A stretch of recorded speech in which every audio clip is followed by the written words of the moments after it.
মনৰ আইনাখন সদায় চাফা কৰি ৰাখিবা, নহ'লে কেতিয়াবা নিজৰ চেহেৰাটোই বিচাৰি নাপাবা। সাৱধানে থাকিবা সেইজনৰ পৰা যি তোমাৰ সন্মুখত তোমাৰ প্ৰশংসা কৰে, কাৰণ তেওঁ পাছ মুহূৰ্ততে অন্য এজনৰ আগত তোমাৰ বদনাম গাবলৈ কুণ্ঠাবোধ নকৰে। ব্ৰেণ্ডেড কাপোৰ পিন্ধি সস্তীয়া চিন্তা কৰা মানুহতকৈ সস্তীয়া কাপোৰ পিন্ধি ব্ৰেণ্ডেড চিন্তা কৰা মানুহৰ মূল্য বহুগুণেই বেছি। জীৱনটো এখন চাইকেল চলাই থকাৰ দৰে, বেলেঞ্চ বনাই ৰাখিব হ'লে তুমি চলায়েই থাকিব লাগিব।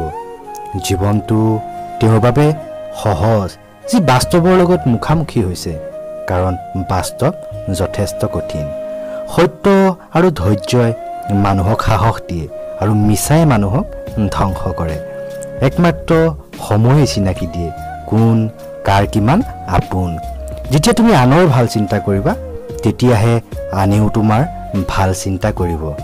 মিছা কথা কৈ এজন মানুহক অলপ সময়ৰ বাবে আনন্দ দিয়াতকৈ সত্য কথা কৈ কষ্ট দিয়াই বহুত ভাল।